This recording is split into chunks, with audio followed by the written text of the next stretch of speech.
All right, go. Good evening, welcome back everyone. We are here for our second match of the night. It's the Mamba mentality versus Maria's Dungeon on Gas Pump. Once again joined by Phantom as we are here for this pick and ban for the first match of the set. So, greetings, Gas Pump. Immediately we're greeted with the Morgana and Vladimir bans.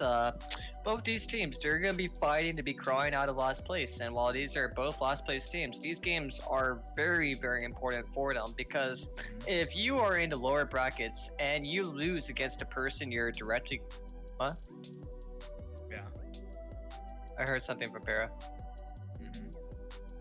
Oh, I'll just continue. But anyways, if you are in the lower brackets, you're competing directly with somebody in your exact spot, and you lose to them, you are basically stuck there. Losing to somebody you're tied with is basically a condemnment. You really do not want to do that. So if you're tied for last and you want any hope of getting out, you cannot lose to your exact rival. Now, Phantom, clue me in here. How many teams make it to playoffs for the Black Twitch League? I think it's top 6. I see Para is muted. Do you know what you have to be to get out of into playoffs, Para? Well, what was the answer? I'm pretty sure it's top 6, but yeah, if these teams want any hope of getting into playoffs, they have to win, and they have to win now. So this is going to be a really fierce game, and I'm excited to see what's going on today. For sure, and we are already underway with this particular pro draft here, talking about the bans. Going to be Morgana Rengar in center for the side of Mamba mentality, and Vladimir Vars, and one to be determined for Maria's Dungeon. Overall, really respectable bans. I'm actually glad to see the Maokai ban coming out of Maria's Dungeon, because in this specific league, once again, Caitlyn and Maokai have been very, very big power picks. Like, if you were to ask me what have been the 3 most important champions for this league, easily would be Syndra, Maokai, and Caitlyn. And then Ashe would also be a very highly contested pick. That mentality would be picking up right now. Do you think that Ashe is a hotly contested pick because nobody has enough blue essence to afford another AD carry?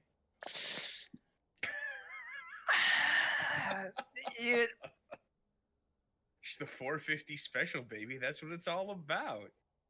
I think Gaspom just kind of picked up the mic and dropped it. So Maria's Dungeon going to be locking in the Nami support very early into the rotation. Nami, not a bad support by any means, but it's interesting seeing the amount of focus put bot lane already with the Nami and likely Aphelios to be locked in as that particular duo. So, slow rolling this timer just a little bit here, and I'm back. Sorry about that. Had to pick something up really fast. That something being my dinner being delivered right to me. And it on tonight's meal would be chicken with fried potatoes. So, looks like we got a good healthy meal for this evening. But returning to the earlier subject, I really disagree with Nami being picked up this early because what a lot of people don't realize until they enter like really higher drafting strategy is you almost never want to pick support early unless that support is genuinely busted. And the only genuinely busted support right now would be Seta. And if you can even call her a support. And the reason why you can want to give support counter pick is largely because you can pick any ADC you want in this league or any league, and the ADC will do fine. But what really matters is getting the good counter pick for the support, because the support is the one who dictates lane. They're the one with the CC. They're the one with often superior range. They're the ones with better harass. Just better support matchup is everything. And now, as I predicted, Mamba mentality was able to come out with a punishment and say, okay, now we have to Leona. If your Nami or Phyllis gets hit with 1E, you have no response. You're going to get hit hard. Right, exactly. And I mean, Ashe Leona is a bottom lane that, while not what I would immediately consider for the best 2v2 with Leona involved, it's still a very good one, right? The ability to just keep someone stuck with the Leona and the Ashe, running them down and chasing them down in a situation where junglers aren't involved, it's very, very good for that duo, especially into the Nami and the Aphelios, where, yes, Aphelios does a lot of damage, but if you catch out that Nami, you can burst her almost instantly with the Ashe Leona, especially at that level 6 mark. So, I'm actually kind of impressed. We're probably seeing like the first Gragas game ever from Maria's Dungeon, and I'm kind of hyped for this because Gragas is genuinely, if you're going by pro play standards, probably the best jungler period. And he has been for well over a year now. He just offers so much utility, so much damage. If you want him to, he could also be a tank. It's just really, really good jungler. But he's a jungler with so much room for error that makes lower elo leagues shy away from him quite a lot. Mm-hmm. So, I mean, you make a point there that Gragas being a very high tier jungler, but I oftentimes see pros kind of shying away from that pick. Would you say, rather, Phantom, that also has to do with the margin of error that is apparent with Gragas and the margins by which that champion can operate successfully? I actually would say, because what has been common for the last 2 years in play, especially in pro play, is people are afraid of getting fired and fucking up. And so Mhm. they're going for drafts that are safer, that still have a high chance of success. So even though Zyra is generally probably one of the best supports in the game, people don't really want to pick her because, like we said in the past game, if you fuck up, you're dead. And no one wants to be that guy who gets caught in the highlight reel while the CEO is going, so why did you pick this support player to join our team? He doesn't really look so hot. I think he should get fired. No one wants that. Are you speaking from personal experience, Phantom? Maybe. All right, so Orn, Lux, Cassiopeia, and Zed, the further bans here for Mamba Mentality, as well as Maria's Dungeon. Shen going to be the pick top lane. Shen is a champion that I absolutely love to see because he occupies this kind of weird niche in the top lane where he has some unfavorable matchups that are very punishing. But if you can't explicitly beat Shen in lane, he will eventually end up as an enormous threat for your team. I would completely agree, and I would even say that Shen is very underhyped right now. I think there's a lot of lanes where he does really good in, because his W shield, his ability to block so much amounts of auto attack damage, can be so huge in lane. Although, interesting enough, Mamba Mentality instantly punishes the Shen with a Nasus, and I don't know if anybody's been paying attention to patch notes, but Nasus just basically got reworked into a tank killer. His Gesundheit. His Spirit Fire shreds a ton more armor now, and if you can stack up those Qs on Nasus, you end up absolutely body bagging those tanks. But the one problem is that this has never really been tested on a mainstream level yet. So, for example, if we get like 1,000 Nasus games versus 1,000 tank games, then we have clear, concrete data. Yes, Nasus is indeed a tank killer, but we actually just don't have that data yet. So now here comes the big question. Were the buffs actually big enough to make him a more effective tank killer than, let's say, a Fiora or a Darius? I think the answer to that is a little complicated because while I feel like these are, you talk about Fiora, Darius, and Nasus being a bit of a triplicate here, right? And each of these champions does things a bit differently from each other, right? Fiora scales up into being basically an unstoppable 1 versus 1 split, but she doesn't have the ability to really mulch through structures at an insane pace, right? Like if you keep her off the tower, she doesn't have crazy wave clear. She has a hard time actually taking the towers if there's someone attended and trying to stop her. And there's the fact that, quite frankly, she can't build any defensive itemization and still be successful, right? Like you've got to go all in on the very aggressive strategy. Whereas Darius is looking to run down one person and kind of brawl it out. And while they have better defensive itemization, they don't offer a lot in terms of team utility and oftentimes lose out. Now, the thing that's so unique about Nasus in this particular case is that unlike the Darius, unlike the Fiora, Nasus has a very specific power spike, and that's right around the 25-minute mark of a game, is where Nasus is going to be at his absolute most effective. Despite a champion that does have infinite scaling with that siphoning strike on the Q, you really want to be forcing your advantages when you as the Nasus are capable of handling a 2 versus 1 scenario, right? And the later that game gets, like, yes, you get more Q stacks, but your job isn't to one-shot people in fights. It's to one-shot the towers in the split push. And if your team can really capitalize on that Nasus power spike, well, that's where you're looking to push your advantages. It's actually completely true. LS actually had a discussion about this in his patch notes rundown when Nasus got buffed. Mm-hmm.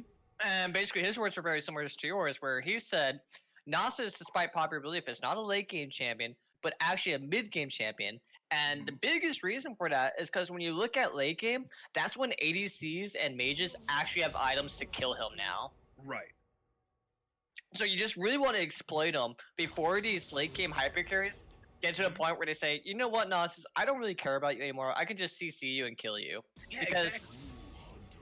you first. Sorry about Well, that. I was just gonna say is that siphoning strike is not something you should be using as an infinite scaling. It exacerbates the hard, right? So I agree with you completely. Again, like once you hit like the 30 or 35-minute mark, you have champions like, for example, Cassiopeia, who are just going to mulch the Nasus, kite him out before he can even get in. Like he's going to be forced to blow a flash if he wants any chance to handle the Cassiopeia in a 1v1, right? So these are like things you have to look out for, and you have to build a team around the fact that okay, we've locked in the Nasus.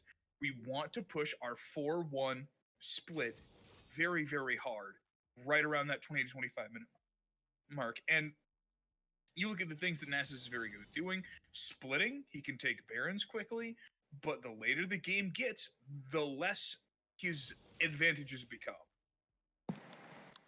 I really do feel like we're probably dropping some like heresy level words here to the chat as they discovered that lo and behold, Nasus is actually not a late game carry. Unlike, I mean, again, you would think that he is though, right, with that infinite scaling, but it's not like the Vigar, where that infinite scaling is paired with CC and the ability for, because again, the infinite scaling is only on that Q, and you have to get to someone as Nasus for that to be effective. So the split push going to be a big deal. We'll see if internal balance on that Nasus is capable of navigating the lane phase, because I want to touch on the other side of this equation, which is the Shen, right? Hacksaw CA here on this Shen is playing a champion who is, it's almost like a bipolar thing with Shen, right?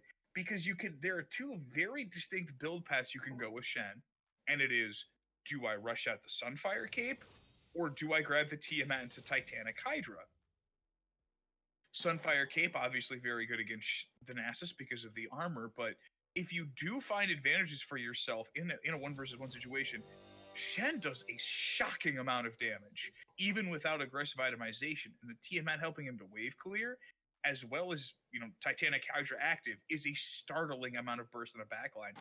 Shen can find his way there.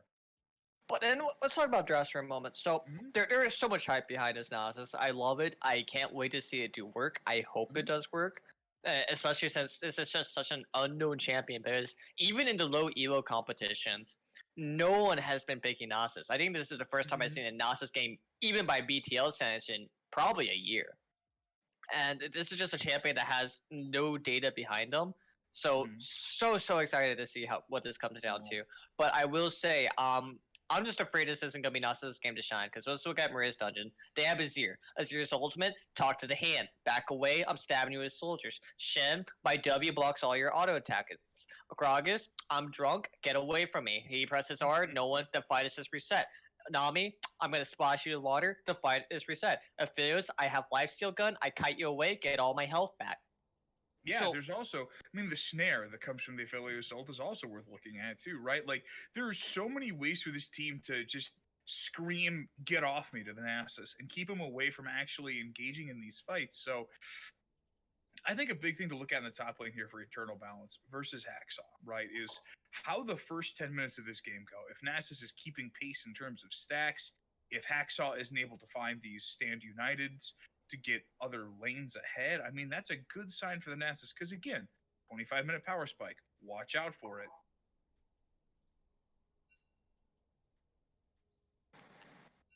Overall, though, I think if Maria's dungeon plays to comp correctly, and you look at the fact not only does Mamba have a Nasus, but they also have a Leona, they have a Grace, champions that signaturely really want to go in hard and not really play the kite game, then I think Mamba mentality is in trouble here. I generally think they're in trouble. Again, and threshold execution is something that is often talked about, and I think is very important to mention here, right? Because we're looking at teams who are average, low plat, high gold, right? And the ease of use, as far as the composition is concerned, is actually very important. So, see how that goes. We did have a broken champion select, but we'll be right back into the action here in just a moment once everyone's lined up and ready to go in LCS order here for the side of the Mamba mentality.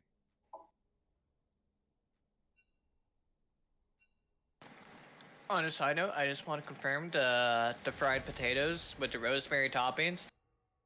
Good. A little jealous, honestly. That sounds delicious. Oh, it's absolutely delicious. That's why I'm talking about it. Are they the little fried potatoes? Or Oh yeah, they're the little fried potatoes. Oh yeah, those are fantastic, man. Rosemary and everything. Oh no, that is the topic for the little fried potatoes. TM pet pending. It's actually wonderful. Like, I went outside and I discovered that my neighbor has the most beautiful and huge rosemary bush. So now whenever I'm cooking, instead of just going to the market, I just sneak out, get on my knees, crawl like a soldier, and I get as much rosemary as I can, and then I hike away. Have you asked nicely about pilfering your neighbor's rosemary bush? You see, I grew up in Los Angeles, where the culture is generally, if your neighbor has a lemon tree, you take as many lemons as you can before they throw lemons at you.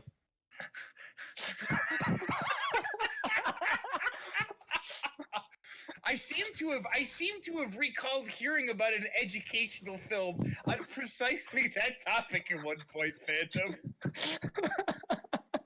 But I digress. That was a deep cut, dude. Congratulations.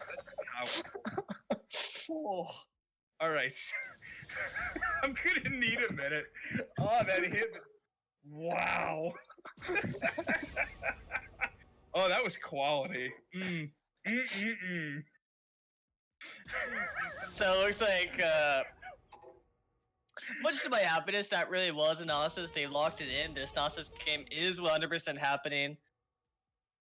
So we're gonna be in for a fun time. Does Gnosis become the tank shredder that he was reprogrammed to be? Who knows? Personally, I think Gnosis isn't exactly ready yet, but hopefully I'm wrong.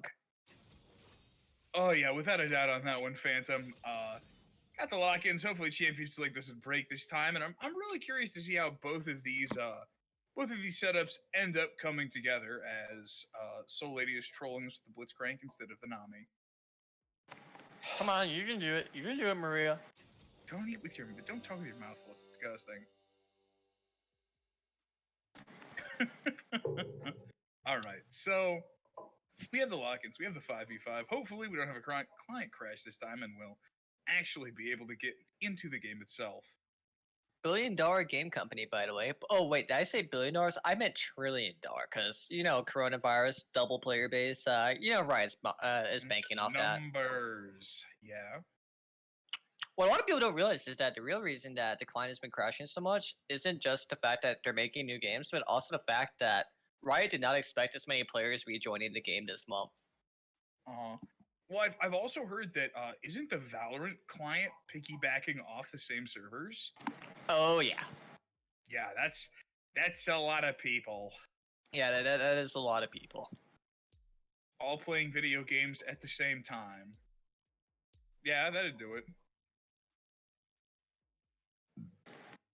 You ever seen that meme? Well, it's not even a meme, it's a true video where you had this morbidly obese woman riding this poor little pony. That's basically the client right now. That's quite a segue, Phantom. That's basically the client right now. The client is the poor little pony. Yeah, I figured. It was really funny. In the end, the pony got sick of her shit and just kicked her off. A happy ending to the story, I'm sure. A very happy ending. So here's a question for you, Phantom. Based on the 5v5 setup from both of these teams, who do you think is coming into game number 1 here with the advantage? Oh, 100% Maria's dungeon. Mentality is best, because you gotta look, even if Mentality lands both the Ashe ultimate, the Mion ultimate, and the Orion ultimate, Maria's dungeon just has so many ways to say no. They have Azir, talk to the hand, Maria on the Nami with the ultimate just stalls so much, and then even if all that fails, they still had the Gragas ultimate, which would be a big giant undo button. And Gragas himself has almost no reason to ever be clumped up with his team. He'll be playing almost like an ADC, a little bit far back. So I don't ever see Gragas being hit by these ults. Certainly a salient point, yeah. So looking at one of the other things, I always have to mentally favor a team that's got Shen if they're coordinated, right? Because that Stand United ultimate being able to not only put the massive scaling shield on a individual target, also able to join, drop that CC and the taunt there, the Shadow Dash, always a big ability. And especially post rework, even though it's been a number of years since then, it's always startling to see how much damage that Twilight Shroud can negate during a fight. Oh yeah. One thing that Shed is actually a lot like Gnosis, where there's this popular belief that all tanks or juggernauts are meant for the late game. But with Shed specifically, he's actually more so an early game champion where you really, really want to take advantage of his ultimates to do like really aggressive tower dives, really fancy outplay maneuvers. Because when you come late game, Shen is going to have less and less opportunities to get those big giant golden ultimates. So well, I'm curious if they can really take advantage of that. Well, it's interesting you mention that because while the Stand United's utility becomes lower and lower the further the game goes, the rest of his kit becomes more and more useful, right? Because you're blanking these 80 carry auto attacks that are getting empowered by 3 to 5 items. And the fact of the matter is, a 5-item Shen getting onto an Ashe is going to absolutely obliterate Lil Waymon, right? Oh, yeah. If you have like a 5-item Shen who's opted for a Titanic Hydra or maybe even a secondary aggressive item, I've seen Wit's End been used very effectively on Shen. I've seen Sanguine Blade on a Shen before when he was looking to zero out specific squishies, and that's a horrifying amount of damage you've got to contend with. If Shen flash taunts into you and then pulls the sword back in, he's very suddenly doing 1,400 or 1,500 damage over the course of 3 autos. Oh yeah.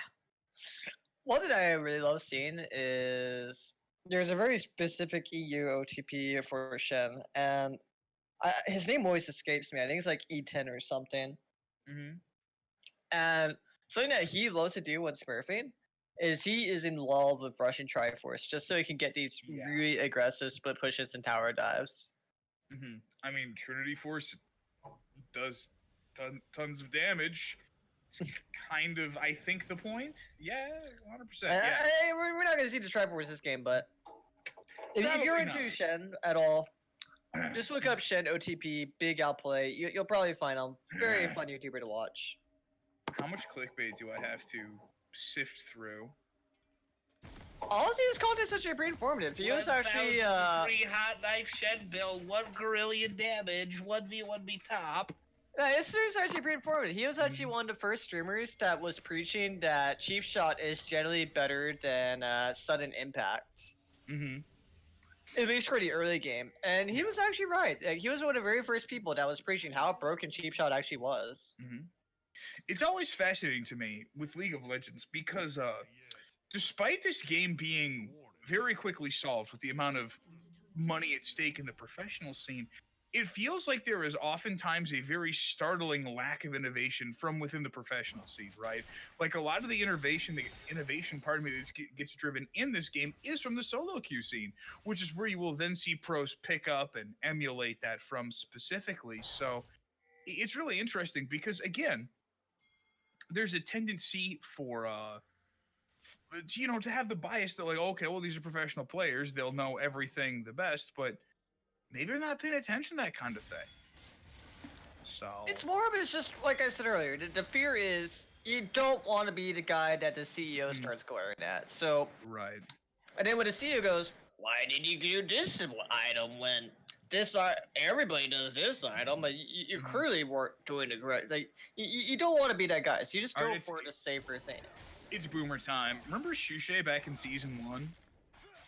Oh yeah, Shushay was beautiful. Man, literally required Riot to gut the way that Alistar's AP ratios were because he smashed mid lane with it, and totally and single-handedly defined the way that Gragas was approached for years until Riot nerfed his ratios and pushed him out of the He mid was lane. quite literally doing AP Gragas before it was cool. Yeah, no, he's the guy who like was doing those wacky AP builds. I remember watching season 1 live and seeing him just absolutely smash a Twisted Fate as AP Alistar mid, and it was the most disgusting thing I'd ever seen. Oh yeah. So overall, really standard start. No fancy invades, no fancy level 2 ganks. Very standard game to start us off with. But Yeah. one thing that is going to be huge is that Gragas will get spotted by that ward onto his red buff. And so if blue team is playing correctly, Mamba mentality, they should be able to strike Gragas for easily the next 2 to 3 minutes of the game.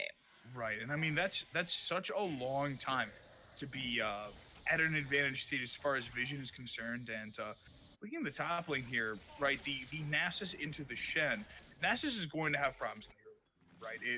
If Hacksaw is using his cooldown smartly, this is a lane where internal balance is going to be on the back foot. Really, for the first handful of levels. Once that ultimate comes online for the Nasus, things will be a little bit easier, but could be a little bit difficult. I mean, look at this trading pattern from the Shen.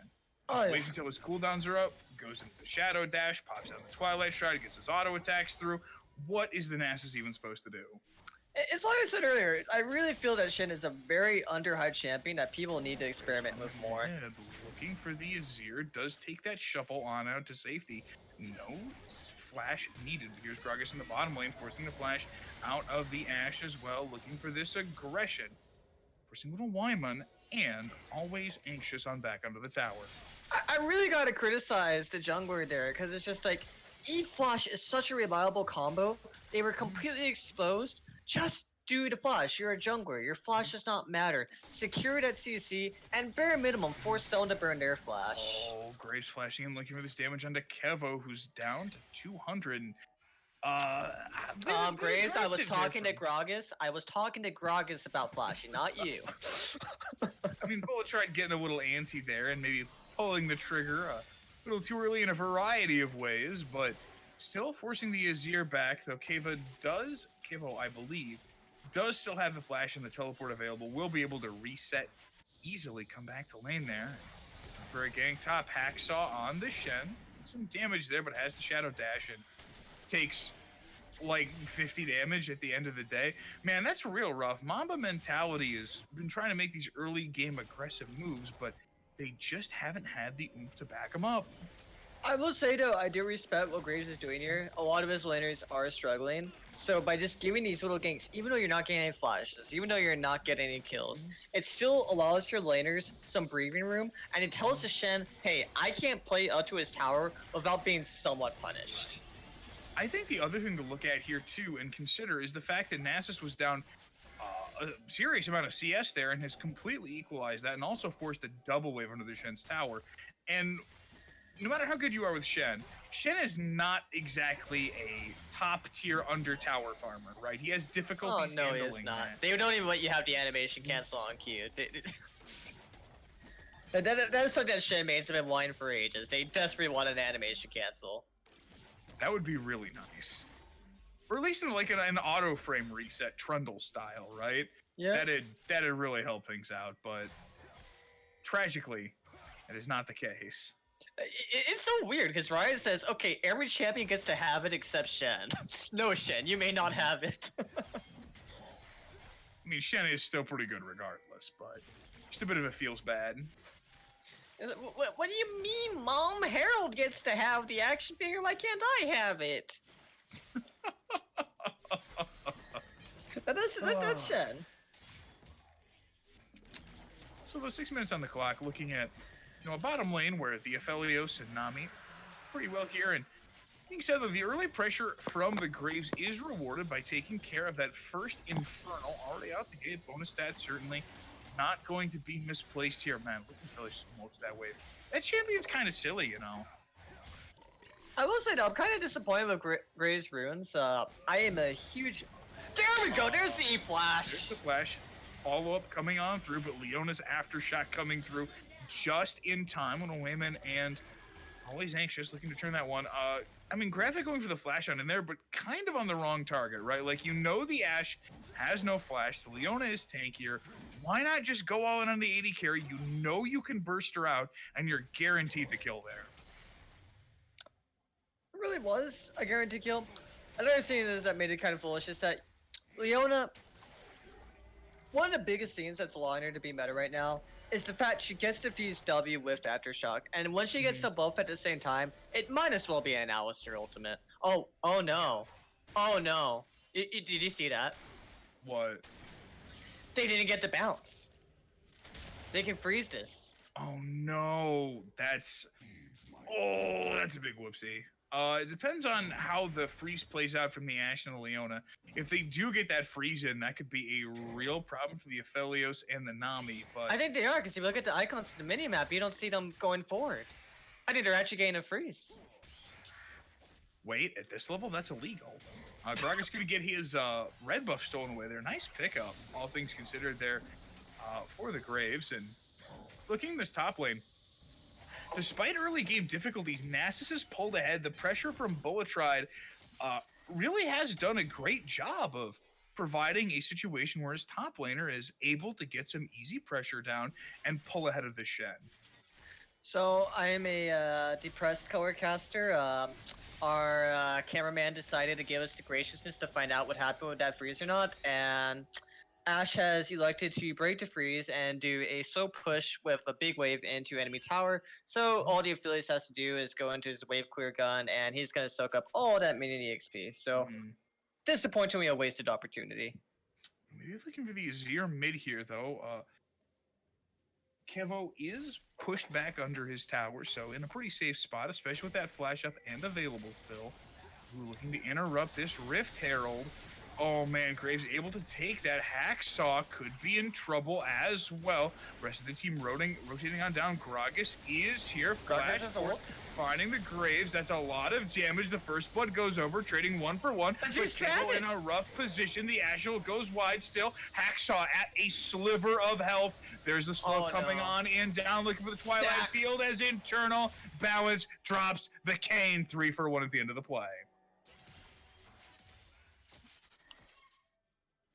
Man, just well played there. Greedy to be sure from Hacksaw, which ended up dragging his team in and costing him a lot. But there's the ult on the Soul Lady, looking to force him on back. Aphelios going in onto the Ashe. That lifesteal gun is huge, but that's going to be Little Women taking that kill. Soul Lady in major danger as the Zenith Blade comes through. One more auto to clean it back up, and Ashe takes the double. Everything falling the way of the Mamba mentality. Maria's dungeon is just getting hardcore outclassed in lane. Like, we've seen time and time again where Gragas has so many opportunities to pull off these good ganks here, but they were just never exactly done properly. And then on the vice versa, we see Mamba mentality with this Graves here. He's getting the early game dragon, and even though he didn't get any kills or flashes in the early game, he was relieving so much pressure from mid lane and top lane. So Nasus, when he was down in CS, is now in a winning situation to get the Rift Herald later on, and Graves just outperformance in general. Always anxious, in trouble. That's the snare coming on through. Will be looking for the turn. Graves is here, finding that damage onto Aphelios, but the ult is in. Boa tried no ult to escape, and the turn comes in. A triple straight onto the Aphelios, firing back in. Then we go back to the original subject of this is what happens when you play your comp correctly. You peel for the Aphelios, and you just have no way to actually reach them, because he has so many ways for his team to protect him. Yeah, and I mean, things were looking very, very good there for Mamba mentality, and I mean, yeah, there's still a significant amount of gold, but the way that fight shook out is certainly worrying here as Kevo flings Ito Boy on back. Shockwave swing and a miss there for the Orianna. Graphic looking for the Leona, will not land, but that's the onto 2. Quite a lot of damage from the Ashe, looking to run Jaw on down, but he's healing so much. Another auto attack does take that kill, though, looking for the stun onto Graphic now, forcing that flash defensively from the Gragas, always anxious, looking for that CC. Zenith Blade lands, double kill now for the Ashe. 2 more in the pockets of this Mamba mentality 80 carry. I said this before, and I said it to you before the stream started. Something that Ito's team does have for them, where they just might make a last-minute stand for playoffs, is they do generally have probably one of the best bot lanes in this league. Wayman is a monster in the bot lane, and his synergy with his support has always been on point. You see them in a 2v3 disadvantage, and they just completely outplay all freedom. In a situation where they should have died, they get the kills. Oh, 100%. And I think a big thing you have to look at there is just the confidence from this Ashe, from this Leona, and knowing that, okay, well, we're up against the Phelios, but we know that his cleanse is down, so we can dump this CC on it. If you're not able to target the Ashe immediately, you're going to lose that fight. And speak of the devil, it's just what happens. So, I'm just curious what's going to happen here. It's like, oh no. Oh, Graves, what are you doing? Snare landing. Forcing the ult on back. Looking for that follow-up. The Aphelios just short. Bulletride could be able to get on out here. Does have that speed. The shield lands, but Jaw taking that kill. The shockwave from the Orianna. That was almost so bad. So, not very often you get a visual example in how nerfs matter. A while ago, I think it was patch 10.6, I believe. You correct me if I'm wrong. But they hardcore gutted the range on Aphelios' ultimate. And just right there and then. Look at that CC layering. That's a dead Nami, a little Wayman. Easily picking up, but in the mid lane, Ito Boy getting the bounce castle treatment from Kevo and Graphic. I mean, that's a rough treatment to get if you're an Orianna without the flash. I don't think you're gonna get a break today, Grass. I'm just gonna say that now. You're not gonna get a break. Oh, if only. But finish out the area set. Very rarely do you get an actual visual example on why nerfs matter, and Graves almost lived there purely because of the Aphelios nerfs. Yeah. Oh, this is Nasus choosing the all-in Hacksaw. Very low. They're looking for the dive down here. Wow! Look, Nasus just dropping that cane. That is something you never want happening. So effective. Soul Lady trying to escape here. For the turn, Gragas has joined. He's available. Flash not there quite for the Leona, and Ashe forced to flee. But here's Azir coming on through, and I think that if they make the turn there, they at least pick up the Nami. But still, a nice collapse coming through by Maria's Dungeon, who are still making moves here, right? Like, yes, they're down a couple thousand gold, but that's not that big of a deal if they're able to draw this game out and find the advantages that they need. It's interesting to say the least, because scaling wise, Maria's Dungeon does scale better. But as we've been seeing in this game, the story of margin for error has really mattered, as they really failed to execute some of these higher skilled level champions. Oh, like that. Nice flash Mito Boy. Just like that! Yeah. Is that a caster curse or just a crystal ball prediction? You be the judge. I don't know, maybe I'm psychic, but anyways. we're really seeing it come to matter here, but you can only mess up so many times. And a lot of times when you hear only mess up so many times, you're talking like, oh, if you mess up too many times, you go, no, I'm talking about the opposite. There's so many times where they can mess up, they're eventually going to get it right. So when you're on the side of Mamba mentality, you don't want to wait for Blitzcrank to finally land that golden hook. You need to end this before that hook happens. Yeah, that's exactly it. And I mean, that's a big deal. Again, Shen has opted for the Tiamat here rather than the Sunfire Cape, which has been ruthlessly exploited by the Nasus, who's now 30 CS up, looking real good, 2-0-2, already claimed his tower, completed Trinity Force at 3:16 minutes. Pretty good place here. Rift Herald? Interesting. Oh, that crunches into the Azir. Wow, unbelievable. Azir stopping that push cold and knocking two back in. Look at that combo, but the damage coming on through. The ult completely stops the Shen. I don't believe it. The bot lane rotating up, and that's going to be a kill on Graphic. Flash Force from Hacksaw, but the rest of the team is there. Twilight Shroud be damned, a double kill for Orianna. Wayman is just doing so much work today with his support partner this game. It's actually unbelievable.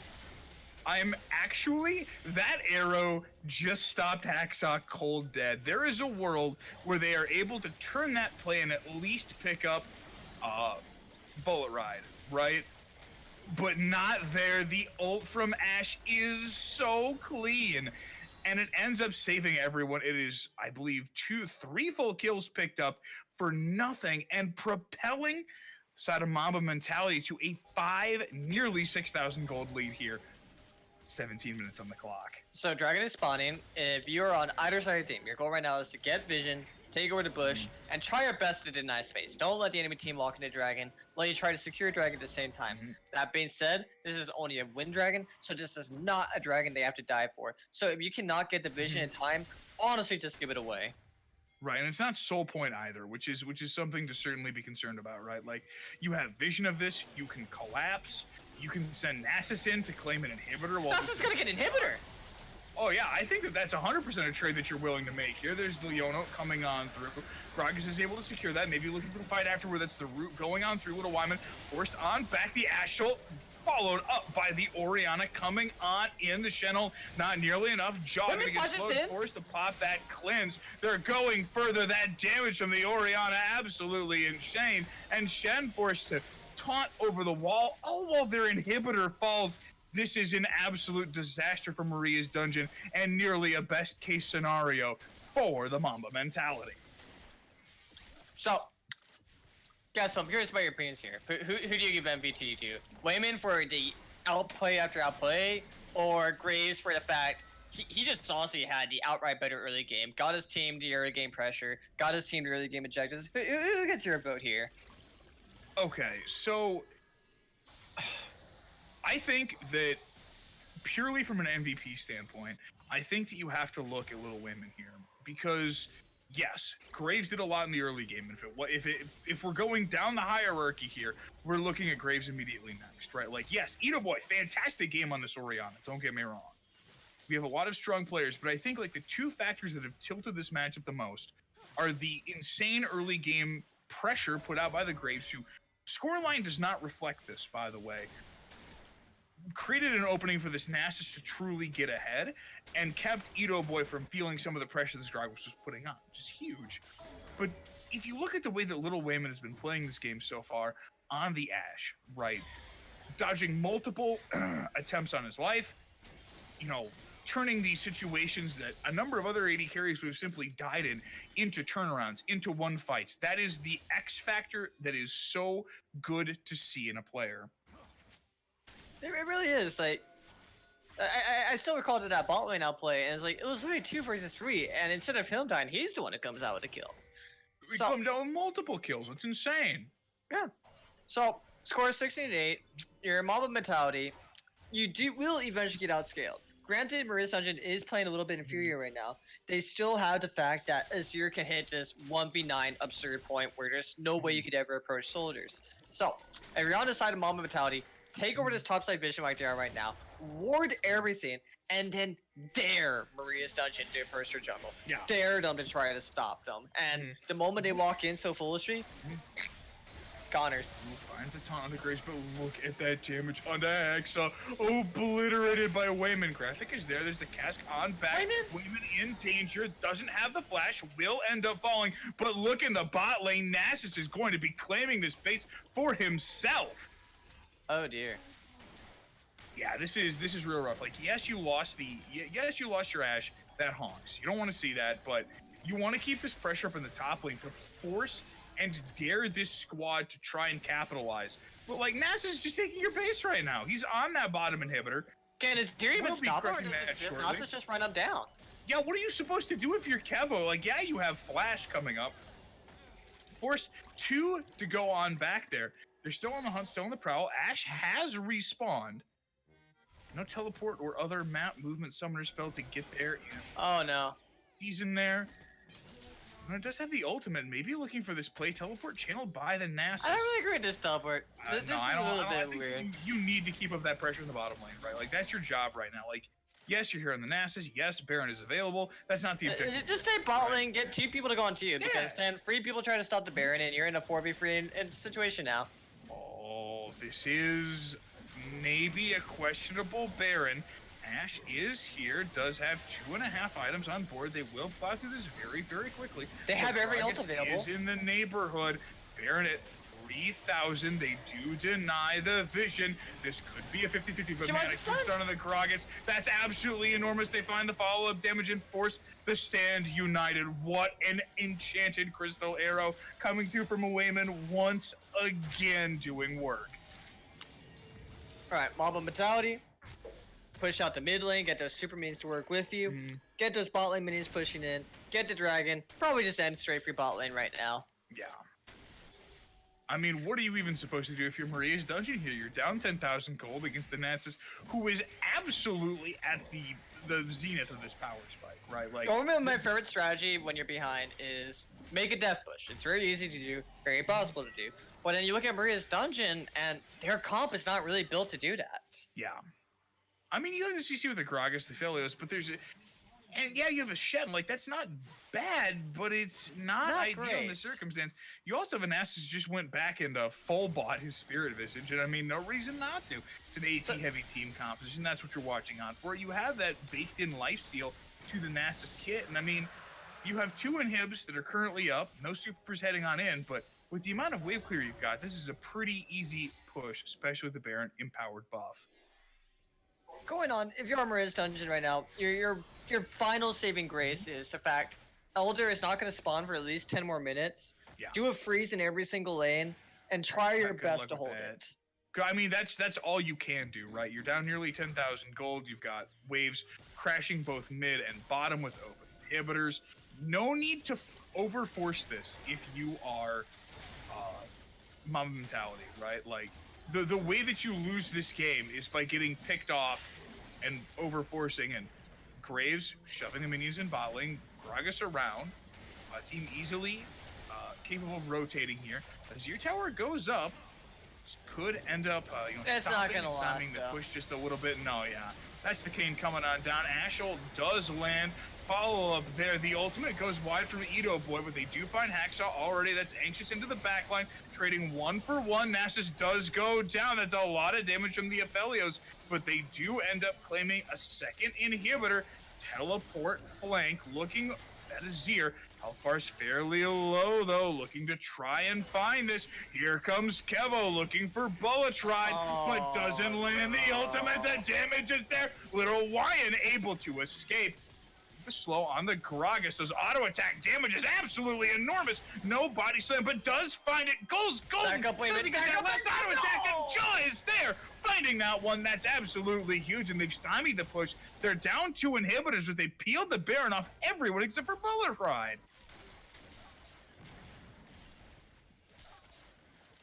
Uh-oh. This is... I'm chill. Let's count how many Ori ult still misses. Oh, man, that's... That's mega toxic. I love it. Although, I do have to bring up this story right now. So, I have to criticize Strat, but then there's one new factor that actually is very big here. Ito, this is Ito's team. It's his first time playing with them. Traditionally, he takes a very team captain role on the teams he's on. Even when he's not a player, he's serving as almost a coaching type role. And lo and behold, the moment he steps up to the ring, they might just actually win their first series. I know it's a long way, there's still a game 2, but there's hope. And I really do they wonder. still got to how win much- game 1 first, Chief, and I think that's kind of a pressing thing, right? Like, they had a ton of momentum, but they were able to get the stop there. And Listen, if you saw their previous games, Jaw, this is easily Jaw. the best one so far. Jaw, 8-3-2, 216 farm. This man's enormous, right? And if this Aphelios is getting the fights that he wants, there is a way, there is a path for a comeback to happen, right? It all starts with the Aphelios.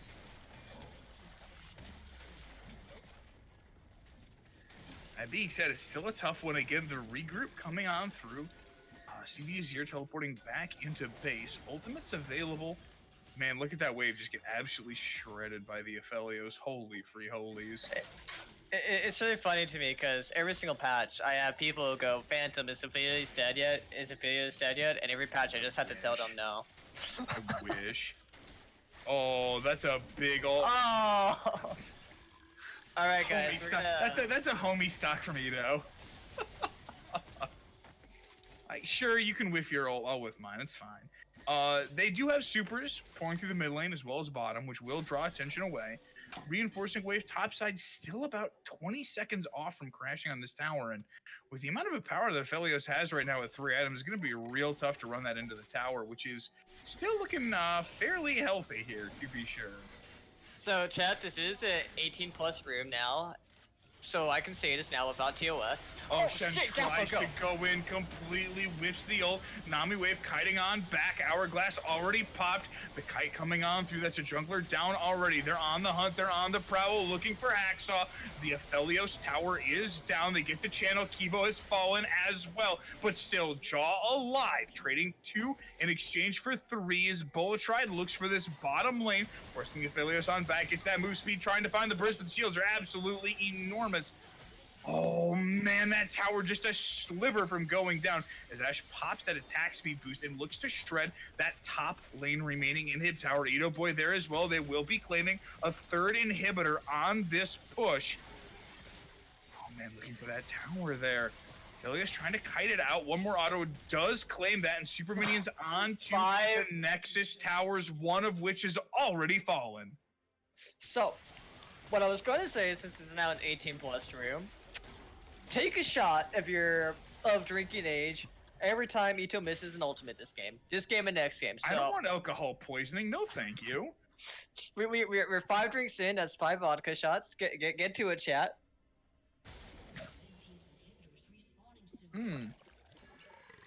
Very cool. Thank you, Discord. Stream leaping ahead there, but the situation is pretty dire from Maria's dungeon, right? Like, you're down to exclusively 1 Nexus tower is your only structure. Though we will be seeing the inhibitors respawning soon, which will stop some of that pressure in the mid and bottom lanes. But that's a 4th dragon. Cloud still coming online. Certainly not the most powerful. Baron has respawned, is back up on the clock here, so that's not really where you want the super minions to be spawning at top lane, right? Because it's I just realized. Sorry for interrupting, but Gnosis is one of the few champions in this game that can use Windsoul effectively. Yeah, I gotta go fast. Oh no, Bulletride going straight to the bush, going in. Oh, Orianna is here looking to try to make this work. There's the He landed one. Drop down to a sliver, and we will see the Graves fall. Life bars at a sliver though as Nasus looks for the inhib. Bottom lane, a huge ult from the Ashe. Orianna comes through. Kivo has been slain. Nasus running a ride in the base as the Ashe Wait, is that game? smashing That's game. those auto attacks. Nasus crushing the inhibitors. Only Jaw is there to try and stop this with 2 down already, forcing the flash out of the Aphelios. They'll take that Nexus, that inhibitor, and then back on off. Reinforcing wave still a ways away, and they've got a Nexus tower to plow through still, but an easy path into this Baron. They could have ended for the bot wave, but they elected to let it get deleted. But they're gonna just take the safer route, get this Baron, and it's okay. I don't hate it. I don't hate it at all. But that being said, I do think, even though they didn't end right there, this is going to be the nail to the coffin. They're most likely going to get this Baron, and they're just going to group into the mid lane. They have triple supers coming in, and it's going to take a miracle right now to win. Teleports channeled will be joining. Shen is here. Gragas has to take the slow way in from base, walking on in, starting Baron back up, getting some of this vision coverage. Supers pouring in from every lane. This is going to be an absolute miracle attempt on the Baron, but Gragas opting instead to go back to base, and they will be ceding this objective over to the side of the Mamba mentality. Am I the only one who saw the Stairway to Heaven trip that Wayman just took?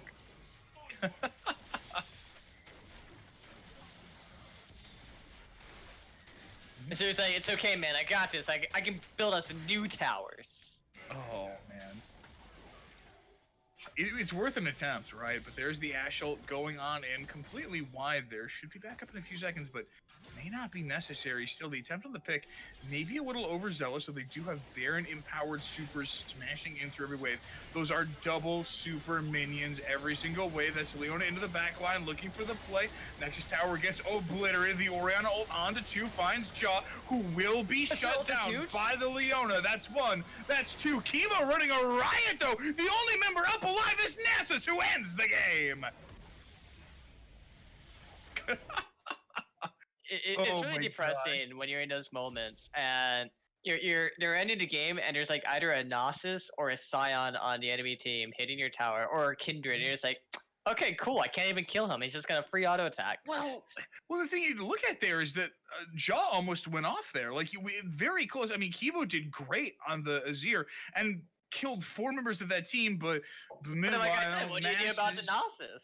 Yeah, meanwhile, Nasus was just killing your Nexus. Okay. So, I mean, it, again, well played by the side of Mamba mentality, but it felt like Maria's dungeon, despite falling behind, wasn't really totally out of that game until the second Baron take. So, looking for the next game, like, yes, Mamba mentality has holes in their play, and there are definitely ways that Maria's dungeon can capitalize on them and bring us to a game 3. It's kind of like I said. What we were seeing there is League of Legends has an interesting way where it used to be balanced and still affects the games today, where a lot of champions are a lot like clocks, and there are certain points where certain champions just turn online and they're ready to say, "Let's go." You have some champions that were built for early game. You have some champions that are built for late game. Now that kind of doesn't really exist anymore because most of these champions the newer ones especially are being built to be at all phases of the game. But with the older champions, you definitely see that whole late game, early game, mid game type of balancing. And Maria's dungeon, her team was 100% meant to go off in the mid to late game. But because they just fed early game way too hard, it took them that much longer to turn online. And unfortunately, by the time they were ready to start making a comeback, the damage was just already done. Yeah. Yeah, 100%. I mean, there were certainly bright spots for that team, but it was still an uphill battle to be certain. Take a quick break here. We'll be right back in just a few more moments with our second game of the series. You won't want to miss it here on the Black Twitch League, twitch.tv channel.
Oh, so here we are in Pro Draft. Bada boom, bada bing, classic.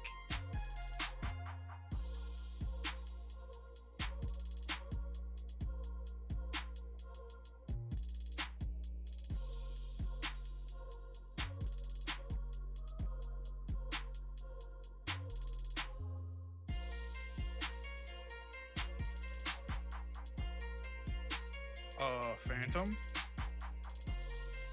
Hello? Okay, so I'm smart. I was muted this entire time. Like I was like I just gave like the best speech ever, and now everybody missed it. I'm sad. This is just a tribute to the greatest pre-game analysis that ever existed. No one's ever gonna see it now. But anyways, well, let's talk about what wrong for Maria's Dungeon the last game. So Okay. they had the better draft. They genuinely did. They had really good late game scaling. The lane phase should not have been that bad. And then when you come to the team fighting, there's realistically no way they ever get collapsed on. So the big question is, they were playing a lot of champions that had a lot of room for failure. Gragas with the mishap ultimates, a few other factors going in between. Do you just dumb it down and go for something like a Malphite or a Galio where it's a lot easier to succeed in? Or do you just say, you know what, we're capable of better, let's just do it again? Yeah, I mean, maybe you think about the run back, because things went wrong in that early game that felt like it wasn't the fault of the champions, and maybe the fault of just a little over aggression, maybe not being a little less than judicious with the flash cooldowns on the Gragas. So Right off the bat, though, we see Maria's Dungeon locking in Ulysses, and this is very peculiar because when you think of really good first picks, you look at stuff like Caitlyn, this Fortune, Senna, Ornn, and this Syndra. This is not your traditional early game champion because it can get punished pretty hard. But once again, Mamba mentality is saying, give me that Ashe. Like, quite literally, give me that Ashe. And they're taking away Nami from Maria. I mean, I think with the way that the way the last game panned out with the Ashe, not a bad choice at all to go back to that pick. It went off last game and absolutely, justified the pick. Although, do we justify depriving Maria of her Nami? Because it's her signature champion. When you think of Maria as a player, if she's in mid lane, you're thinking about her Ari. If she's in support, you're thinking about her Nami. Is the takeaway worth it when you could have given your support counter pick? Yeah, that's a huge thing. You keep going back to it, and the more that I see that, the more important that the more highly I rate that as far as things you need to be looking to do, the advantages that it gives you in a given game. So, really looking forward to see what the counter picks are, as you say. So we see it kind of being punished by the Nautilus. Kind of going, wait, is this a Nautilus Yasuo bot lane? Because if so, that is so hype. I am actually hyped. Lads. Oh boys. my god. Powerful. Yasuo, so fun fact, Yasuo ADC is genuinely one of the best ADCs in the game. But the skill cap to pull it off is so disgustingly high that almost nobody does it. Mm-hmm. So really big cojones coming out of their bot lane right now, especially after how they got treated in the last game, to say, hey, Wayman, I'm going to style on you with this Yasuo. Is that actually going to happen? My answer is obviously no. I think Wayman is not going to be the guy who falls for it. Mm-hmm. So we see Jarvan coming out into their team, really good for helping Ashe land her ultimates, and we see Maria's Dungeon going really ham on the aggression. So what I would love out of Mamba mentality, I would really love to see something like a Cassie.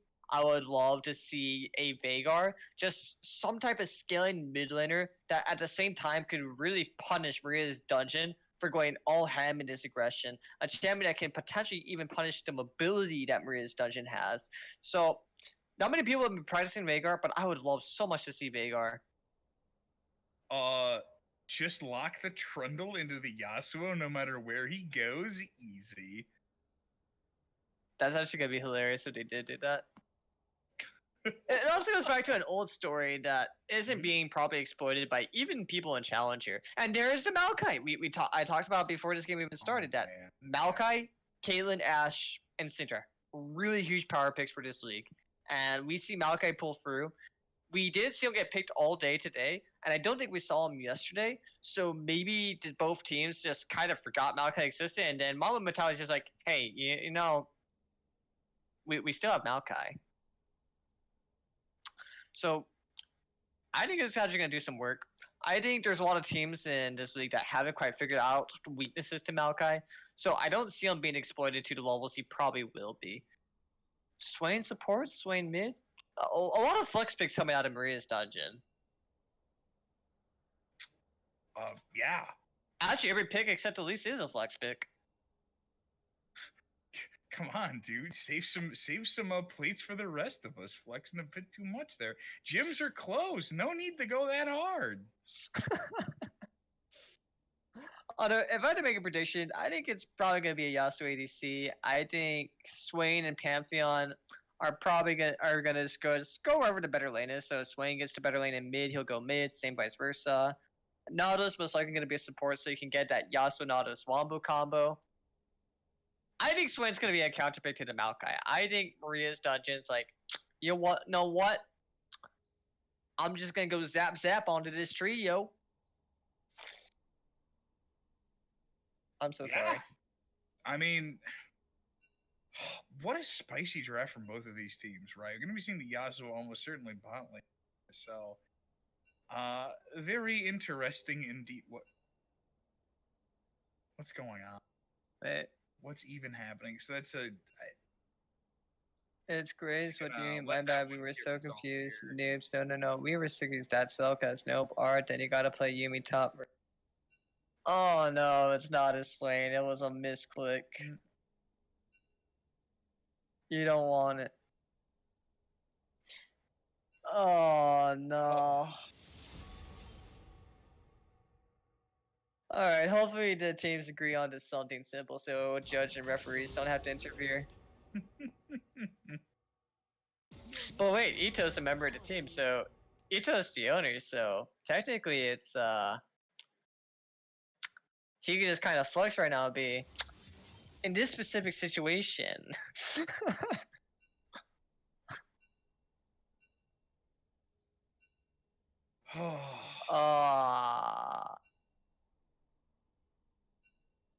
You know, at this point, whoever made the lobby, them and their respective teams should just take the L at this point.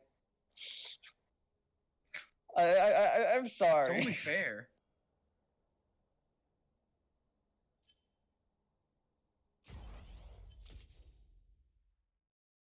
All right, third time's the charm.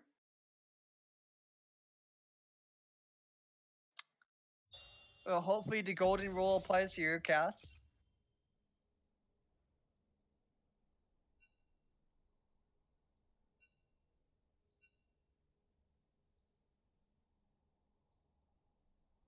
So, what champion are you hyped to see this game?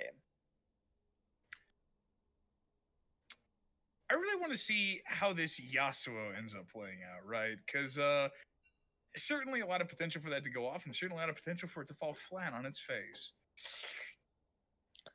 A champion I'm actually hyped to see is I'm still hyped to see Graves because a big problem with Graves as a champion is you'll learn if you're a drafter that Graves is not the easiest champion to draft with. For example, we talked about Jarvan. You put it in Jarvan, it works with just about everything. But then you have Graves, and it's what do we pick with Graves? And I actually think this is a Graves mid. And if this is a Graves mid, I am super hyped. Really good champion. I've been telling people for ages, it's genuinely one of the best mid laners in the game right now. There's not many people who can lane against a Graves. Graves can even lane against a Syndra just because he has so much bulk in his kit right now. And the moment he decides to run you down, there's not much room for counterplay. So if this is 100% a Graves going mid, then holy shit, Mamba Mentality went in today prepped with these new picks. What is going on here, man? Cho'Gath, huh? Did they just restart champions? Like, what's going on? What's the plan? I don't know. We'll find out soon. What is this absolute nonsense? Oh no, it's not a Graves. It's actually a Vilk. Why you gotta do me like that, Ito? Get out of here. Shame. I was hyped. Go next. Hope Maria's dungeon wins now. I'll be biased this game. That being said, the Vel'Koz is fun to watch. He goes to Pew Pew and he has the I'm fire my laser. Not quite the laser that Lux has, but it's still a laser.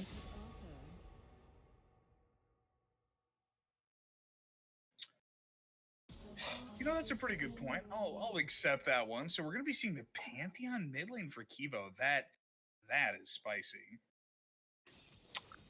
So this should be easy and hard at the same time.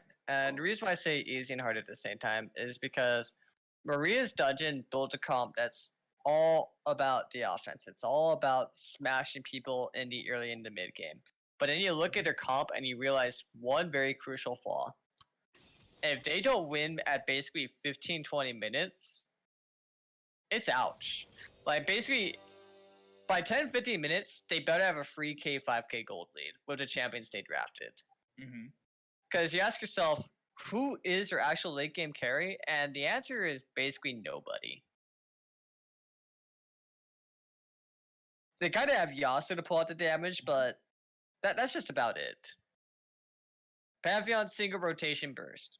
Elise single rotation burst. Nautilus, he's just pure CC. Cho'Gath, once he presses R, he's kind of finished. Yeah, absolutely. I mean, we're taking out the champion select here, and this is a very different draft coming through from Maria's dungeon, right? Like you've got the Yasuo and Nautilus, which is a definitely a shift up in terms of priority from the Aphelios and the Nami, which fair is fair. Jaw had a great game last match as that Aphelios, but simply not enough to turn the tide of the advantages that we did see coming through for Mamba mentality. And this may be the kind of pick that pop off and really get there. But the thing is, did Jaw have a good game, or was Ito's team just kind of clowning in the late game? And I really do have to be the guy who calls it out, because you look at the lane phase, and Jaw got destroyed in lane, absolutely outclassed by Wayman. And then you have to look at where did most of his kills come from. It came from Ito's team on Mamba mentality, going over engaging. They missed a lot of Orion ultimates, and they were just trying their absolute best to end the early game as quickly as they could. They didn't want to take chances. They were just diving over and over again. And so you, as the affiliates player, you have the easy role where you have to renounce Hurricane, you have to Flamethrower, you have the long range ultimate. You just get to sit back and do easy DPS. So going back to the early game where he just gets honestly demolished, I have to go. I have to call him out? Did Jaw really have a good game, or did Mamba Mentality just make it easy for him to clean up and be the janitor? Where Wayman was the more proactive player and got kills off his own success and not so much off the opponent's fuck ups. I mean, I think that's what we'll be seeing this game, right? Like you've got a composition where you certainly have pop-up potential here for Jaws with some of the other members of Marie's dungeon, and can they get there? We'll have to see. That being said, we're going into loading screen right now. As for who I would give the favorable draft, I would actually give it to Mamba Mentality. They have consistent DPS. They have a lot of CC. Their comp can be good in almost all phases of the game. They have ways to block damage. They have ways to do damage. Where the only thing you have to be worried about on their side, does Jaw actually know how to pull off this Yasuo? Can Pantheon at least get this early game pressure? And if so, how does Mamba Mentality respond to that? So tune in about a minute where the loading screen will be finished, and we'll see you guys then.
Hey, welcome back, everyone. We are loading into game number 2 of this best of 3. We're going to be seeing the Mamba mentality looking to close it out 2-0 versus side of Maria's Dungeon looking tied up 1-1, bring us to a game 3. I'm Gasp, I'm joined by Phantom, and we are immediately greeted by a pause. Like I said, it's really not BTL without the pauses. They're beautiful. I love to see them. I'm very fond of the wonderful multiple shades of yellow that we have in the pause screen. Here on, if you look at the stairs, it's like this really bright sunset yellow.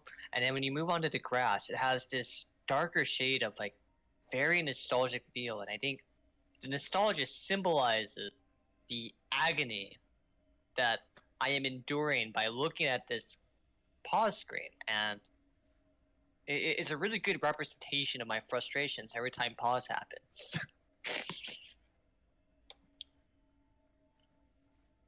Listen, I'm really sure you got to find something to talk about during pause screens. Mm-hmm. I'm trying to make something. I mean, the immediate segue directly into a pause is, oh, it's rough.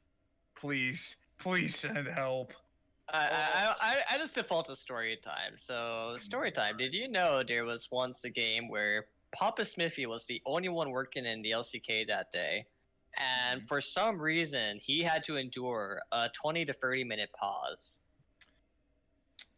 I don't even want to imagine. That's horrifying. And he had to solo cast that the entire How time. about you start reading Wikipedia articles about serial killers instead? That's way less disgusting. Like, good grief. And that man carried the entire cast on his back, just talking to Twitch chat. Mm-hmm. The man, the legend, we will always miss his casting. I mean, he's currently doing management stuff. There may be a day where he comes back to the live broadcast environment, but we'll have to see.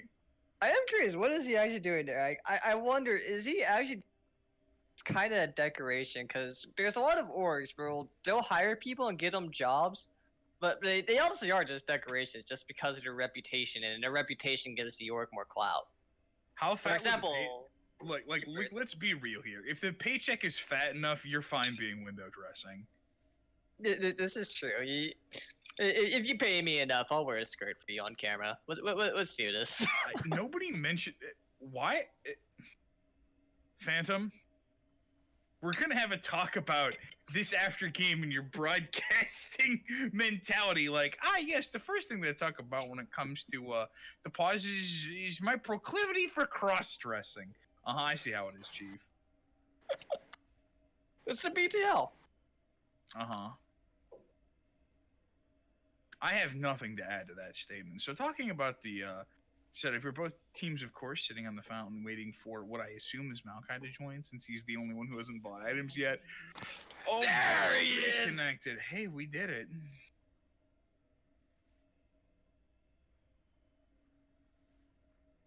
But hey, at least you can say there'll never be a single boring moment with Phantom during the pause screens.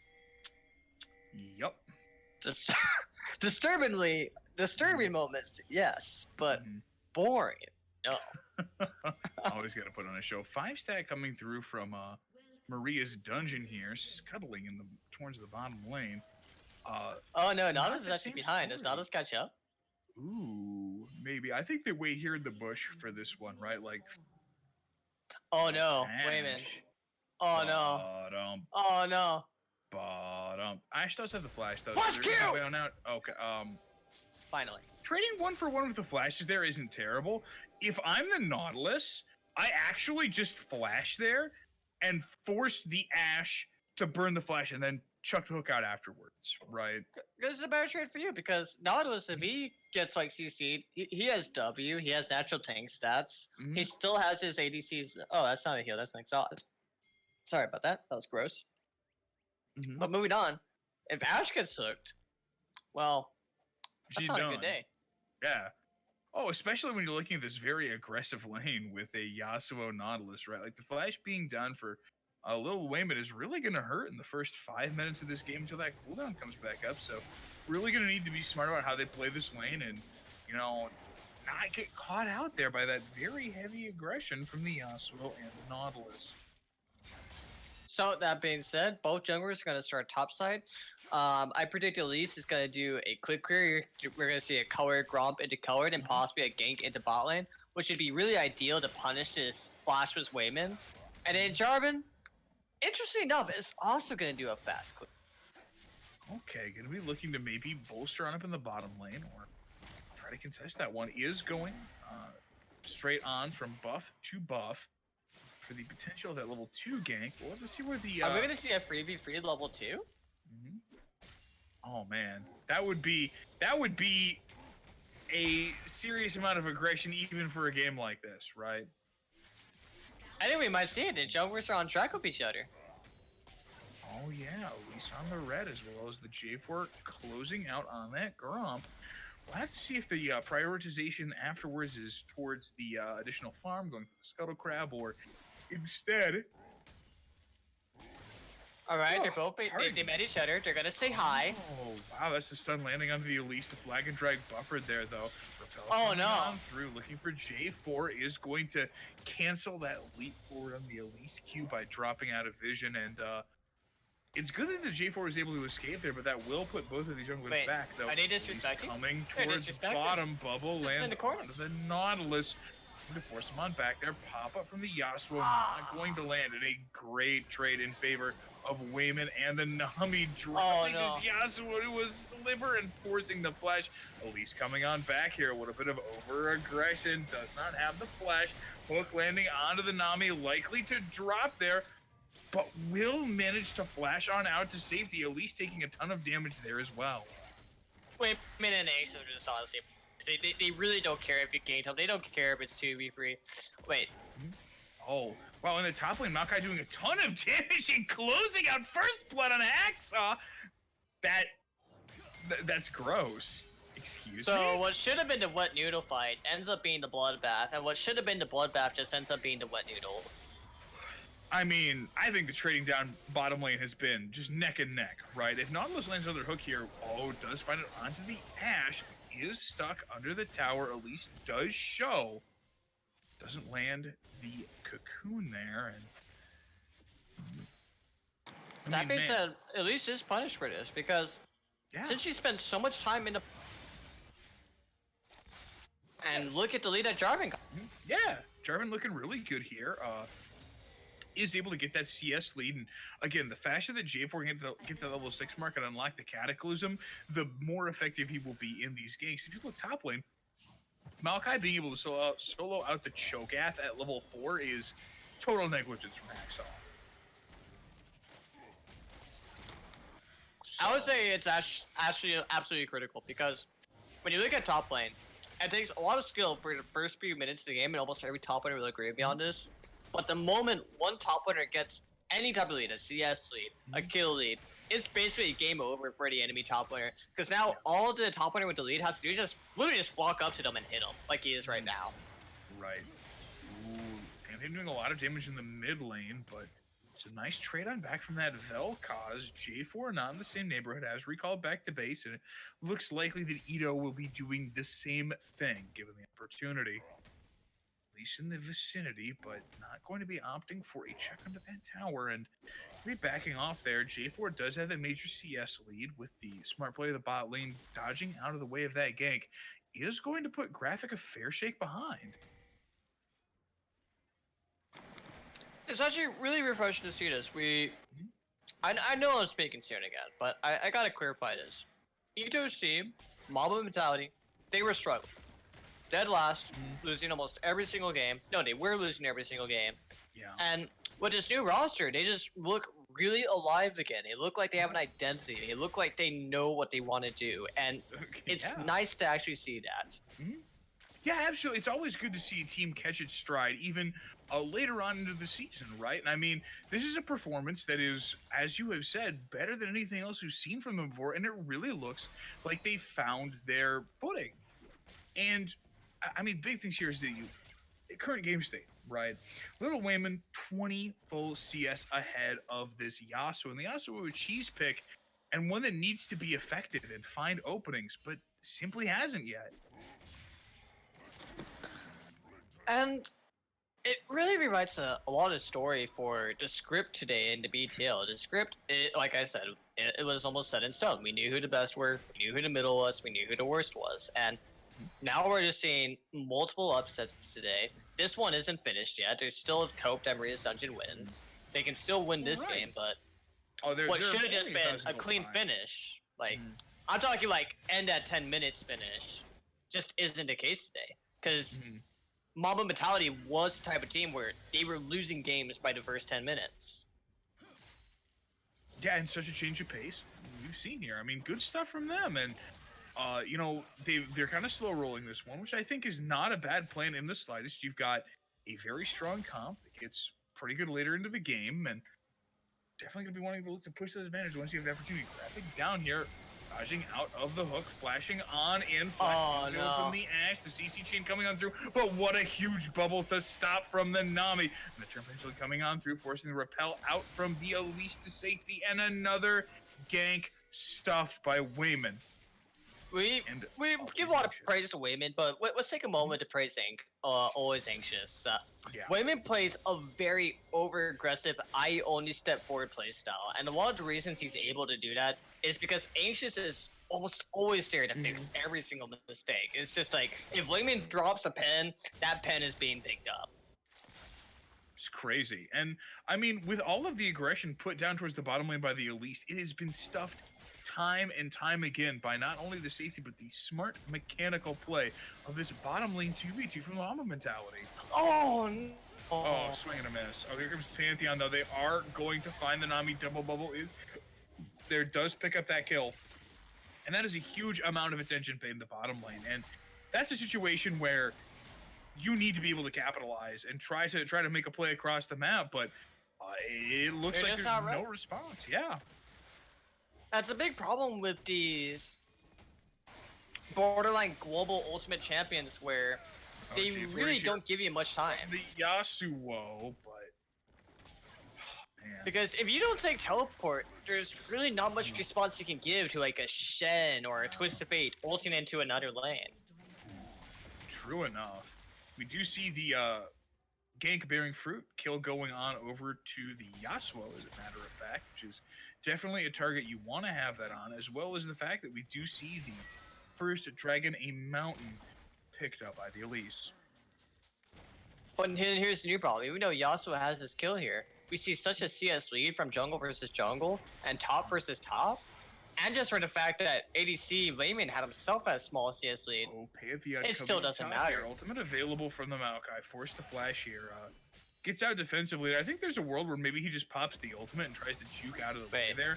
Oh, but here comes Vel'Koz looking for the play. That's a ton of damage. Vel'Koz ultimate available, grinding those health bars down, looking to focus on the Cho'Gath, but the follow-up not coming through. A major wasted opportunity there. Trying to get that Cho'Gath drop very, very low, but the coordination they just had to stick onto a target there. It's like, Ito made the play, but he saw some confusion out of Maokai. He's like, who do I hit? Who do I hit? And then by the time he chose his target, it was just too late.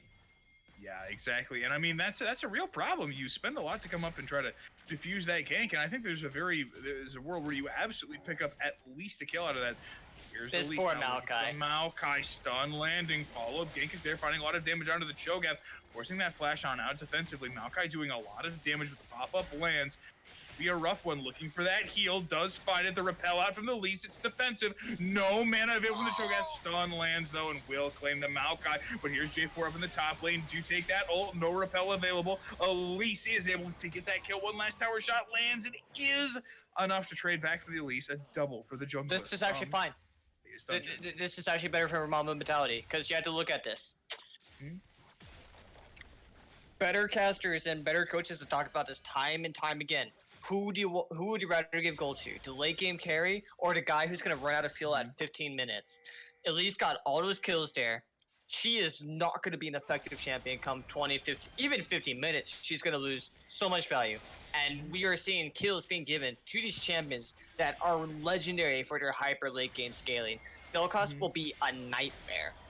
So Elise is going to be on point. Ultimate followed up, teleport channeled. Going to be seeing the TP called as well. Bubble onto multiples. Maokai is here, dropping the Yasuo. Very, very low, but no one else is able to join. J4 on the wrong side of the map, and Bullet Ride may have taken a one-way ticket to the Shadow Realm, as he will fall now to Kibo.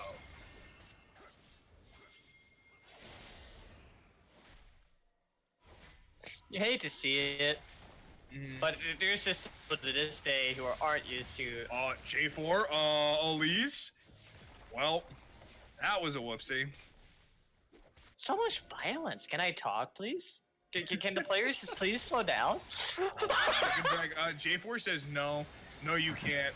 Misses the dredge line there, and Soul Lady gonna get crushed. Kill going over to Nami, though, not the ideal target, but still could be worse. Ashe now back in lane is at, of course, that level 6 mark. Ultimate available, and the Flash coming back up as well, which will offer some much needed safety against this now 2-0 Yasuo bot. Gas, do you want to drink water? I have several. I can get you some water. It might take a couple days, but I can get you some water.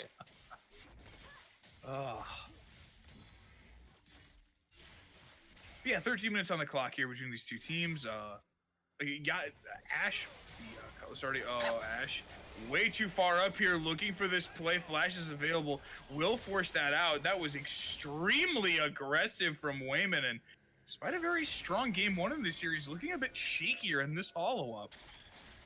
Guys, if you want a break, maybe I could do it just once. If you want a break. I don't think they're going to give you a break. Oh my god, there's no breaks on this train.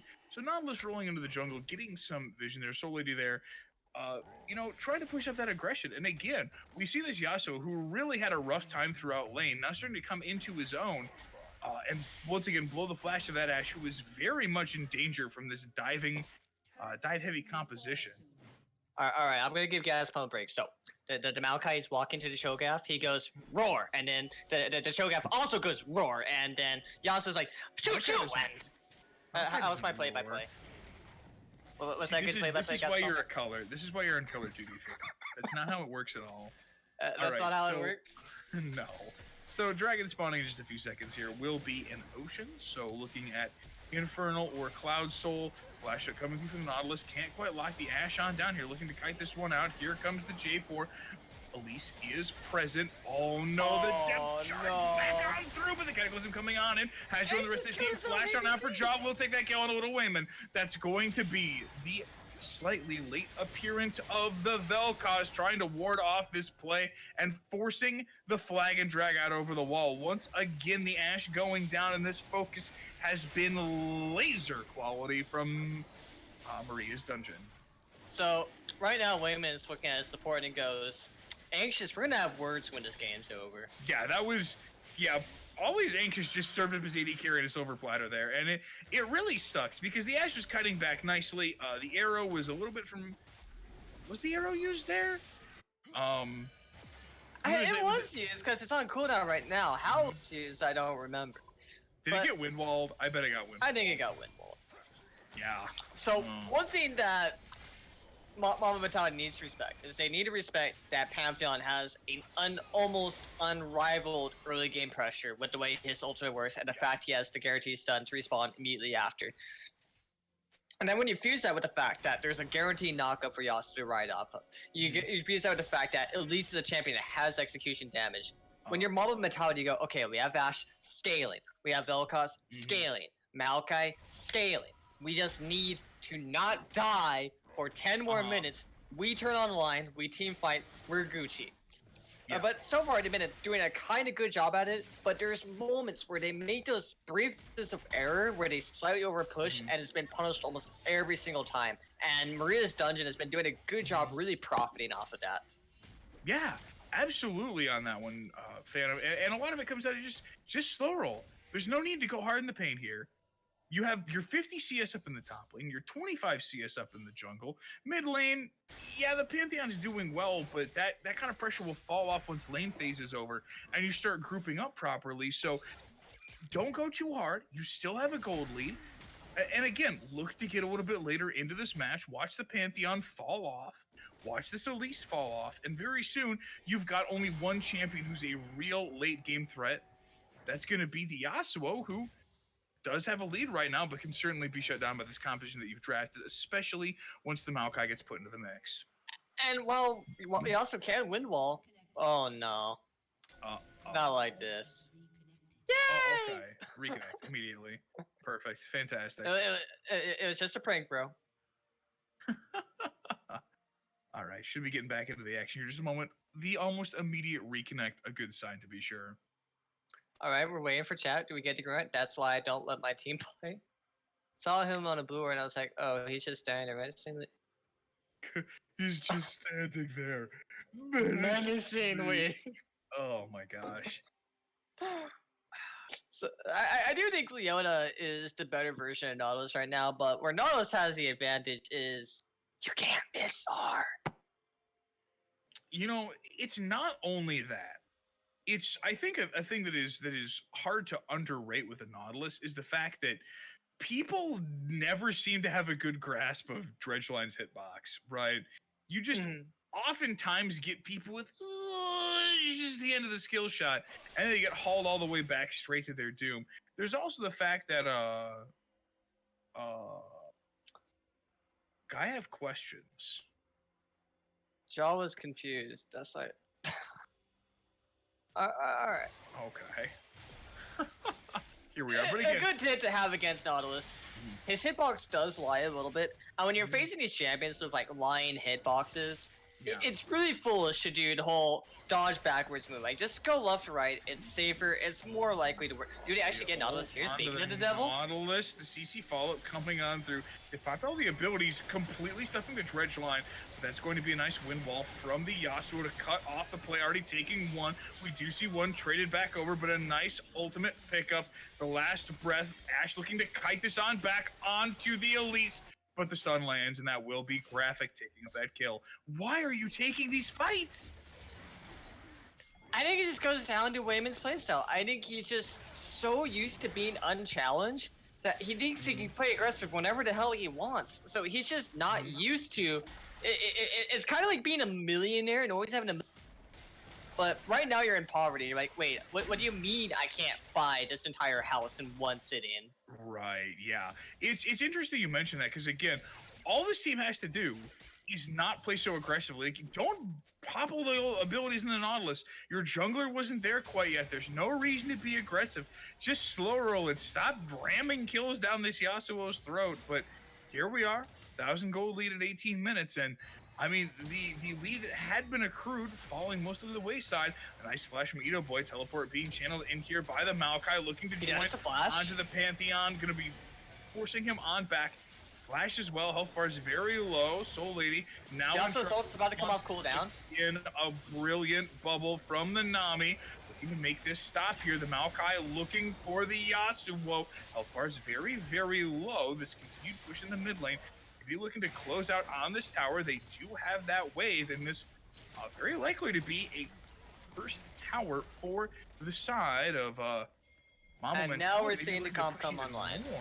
Is the comp coming online? And oh man, look at that CC trend on the show, guys. Just gets a bounce castle, but that's going to be the Jarvan into the back line. Wind wall forcing the tidal wave to stop there, but Yasuo fairly low in terms of health.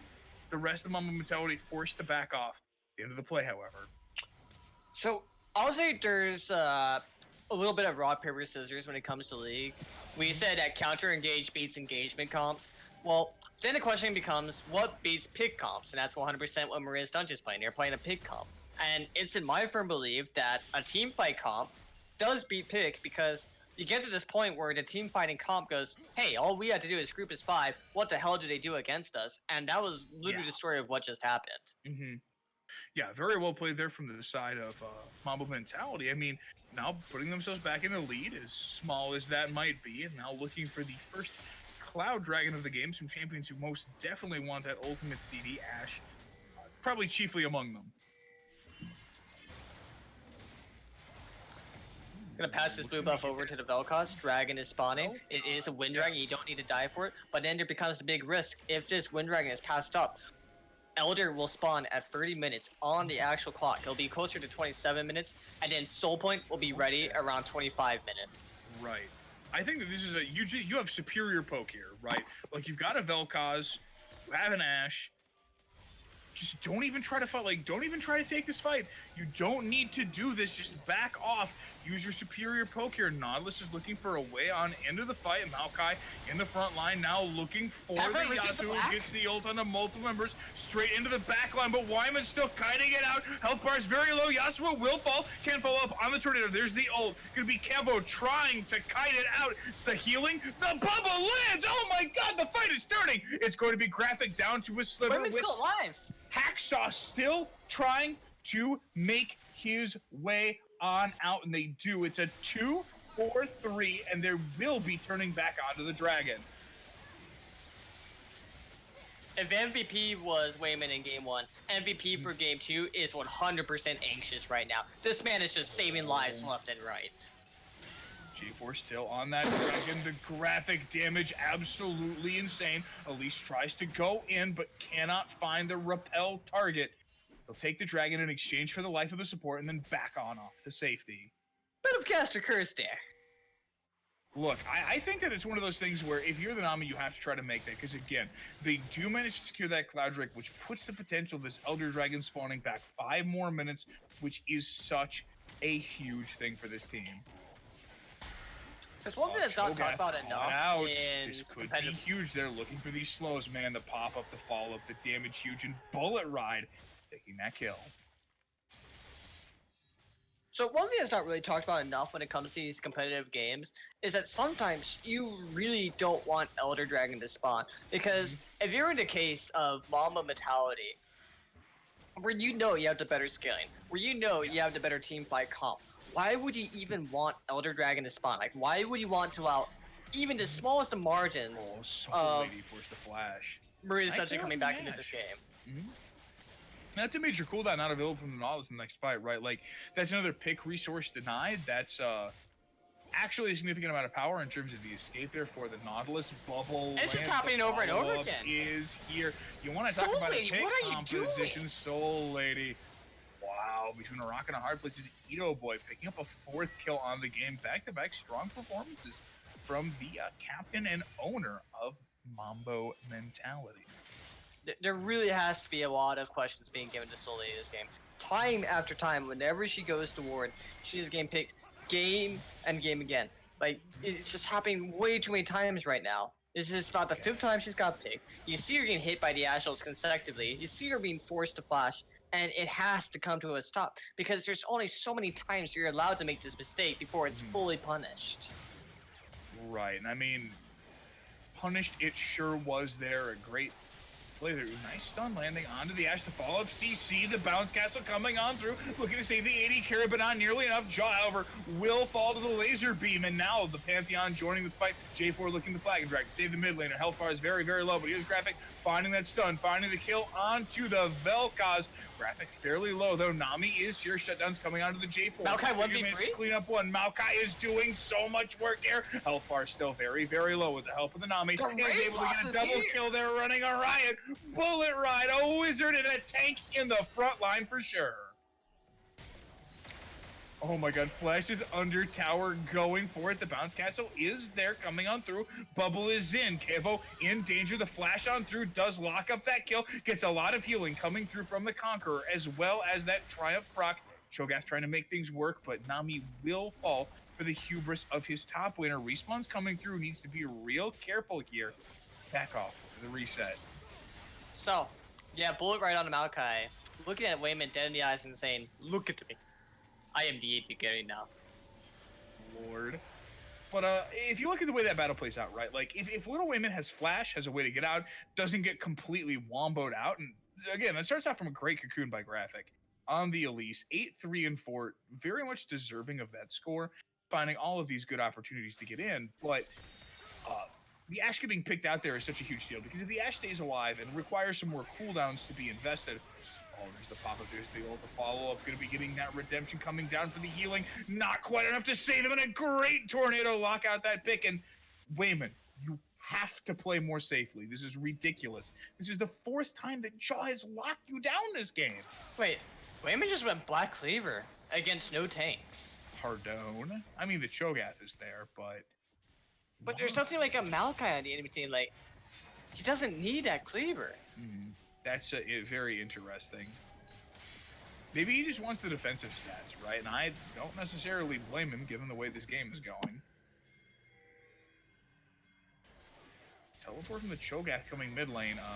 Maokai is there. The follow-up available as well. Maria's cut out again. Gonna be obliterated. Ito Boy taking that kill, and a pick for a pick to be. They're not gonna kill Maokai. Seeing Maokai in the front line. Bullet Ride is just enormous. Ashe ultimate coming off cooldown, looking to land it on a priority target. That's the Flash Forced on back. Ashe landing onto the Cho'Gath, who does not have the tankiness to survive this onslaught.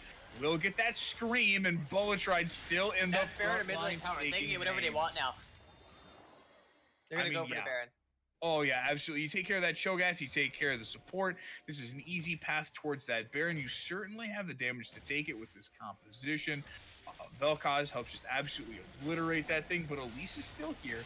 Doesn't have Once the again, flash. heavy criticisms have to be given to Soul Lady. Get a minute after minute being caught out. 079. This is not excusable. You're seeing Baron finally being taken for the enemy team. And now, due to use this Baron to actually make a critical wound to the likes of Maria's dungeon. Bullet Ride in the front line, an unkillable brick. Soul Lady caught out once again on this Nautilus, looking to intercept. Going to be tough for Graphic to go on in. There's the repel coming on through. Elise will fall, and Bullet Ride still in the front line, chasing down the Nautilus. There's no way for her to escape, and that'll be a double for the Ashe. 3 perish once again, just in exchange for the Nami, and it's only Kevo in position to try to contest this. Cho'Gath coming on back up. They do turn back onto the Baron. Pantheon no flash at half health. Cho'Gath here as well. Cooldowns to look at. Ito Boy does have that ultimate once again available. Once again, be looking for this. There's a redemption coming on down for the healing. That's a huge amount of health suddenly found out, and Bullet Ride gonna be popping the classic Blast Cone, and Baron down to just about 2,000 health, chasing them on off, and there's no way to even contest this Baron. An early smite simply will not matter in the face of this enormous front line. Everyone on Mamba mentality is really carrying their own weight right now. We saw Anxious' amazing performance in the early game, just keeping teammate after teammate alive. We're seeing Ito gain these really nice roams to support his side laners. We're seeing Jarvan gain these really nice multi-man ultimates, and we're just seeing Bullet Ride being a literal raid boss into the enemy team. This is the Maokai dream, right? You're literally unkillable. You have a bunch of other healing on your team. What is anybody gonna do against this? Is Soul Lady getting caught out once again, actually able to escape this time. Does require a flash to be used, basically on cooldown. Maokai going to intercept anyone who tries to make a fight out of this dragon, and this is just such a rough place to be for Maria's dungeon, right? There were certainly bright spots this game. This Yasuo has 2 items, getting close to that 3-item spike, but these defensive cooldowns are coming back online for the important members of Mamba mentality. And it's just so hard, because if we rewind back to the early game we saw today with the Rengar eventually hit this point where he was not able to press R right now, and we're seeing a very similar story coming to Yasuo, where if he tries to E in ever, he is going to get blasted. Yeah. And I mean, you're looking at a 3-item completed Maokai with the Randuin's Omen to stuff. The Yasuo damage is the most major threat to him right now, for sure. Last Breath armor penetration is incredibly strong. Yasuo has no penetration. I think Maokai can just outright 1v1 to Yasuo right now. Yeah. Maokai, big boy. The Cho'Gath popping the Righteous Glory, trying to get in. Forces the flash from Ito. Certainly defensive there. No count from the rest of the team. Maokai is here to join. This top lane tower down very low, but speaking of very low, Jaw down below half. Maokai in the front line, just doing his Honey Badger impression. Is only the bottom outer towers remain here as this Baron empowered push crushes up through the top lane, getting these shots in, and we're going to be seeing what appears to be a recall bait as we see a 4-1 setup coming on through. Maokai leaving the front line, Ashe going back to base here, and it looks like the decision is to not continue pressing their luck on the push. So, we're seeing a very opposite end of the story when it comes to scaling. Where Maria's Dungeon last game, they tried scaling, it didn't work out. They made a little bit too many mistakes. But now we have Mamba Mentality, and you're saying, how about we show you how to correctly play scaling? And so, yes, they did make that early game mistakes, but when you consider about normal lower elo teams, All the flash, the On. follow-up stun Again. lands onto the Nautilus, just getting put in jail, knocked back. No way out for the Naut, who will get zeroed out almost certainly by the Ash. And there's Graphic dodging out of that redemption damage, but it simply won't be enough. That gets timed out completely. The double hourglass cheese simply not good enough. As 3 fall on the aggression, minions pouring down the mid lane, and a desperate defense once again for Maria's Dungeon. Nautilus already has 50% of the Oh, death what? of their team. That was 2 Ash ults in 30 seconds. Thank Yeah, you, Wind Cloud Dragon Break. plus 5 Very creeper cool. spawn. Absolutely disgusting. That's like a 35-second cooldown of the Ash ultimate. You need that's disgusting. You should see that Wind Dragon on Rumble. Rumble's ultimate literally becomes just a projectile at that point. Oh man, going for the dive once again here. Kevo trying desperately to survive here. Ash Oh, no, flashing stop on, bullying. and the This drench is line not bullying. enough. A nice cataclysm there from the J4 to lock out the exit path, and Yasuo and the Elise respawning. That's a lot of damage coming on through, dodging out. Yasuo obliterated, just as you say, and now And that's with gonna be Mamba game. mentality onto the Nexus. They will be finding their first win of the season against Maria's Dungeon, taking it 2-0 in the series. Mamba mentality is showing that they can be Mambas after all, getting their first wins like we just said. Really brilliant performance. Yeah, absolutely. I mean, And we're Great joined by none other than Ito himself, owner oh, of the league. congratulations, Chief. Possible Oh, hacks, 2-0. dollars were pulled. Oh, let's talk about that Maokai damage. 34k damage is Maokai. We didn't think that they would leave the Maokai up. We're like, wait, Maokai's open? That's disgusting. Wait, to say. Maokai It's did me. triple Yasuo's damage. Look at that. Yo, no, we've seen this before in scrims. I don't know how, but Bullet Ride makes Maokai like unkillable and does ridiculous amount of damage. Like he Look. demolished someone in a scrim earlier, like a few Look, weeks I ago. try to keep things professional here, but that's a big dick top lane performance. Holy moly. Yeah.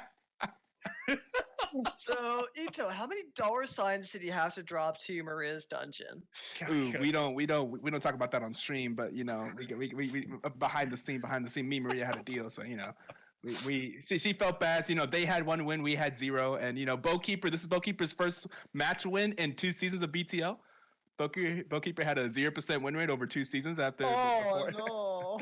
And he's such a good player. We felt so bad. So you know, we had to give our boy Bowkeeper a win here. Mhm. So apparently, I gotta call your team out. Call out to do. Fair. Uh-huh. Did you know all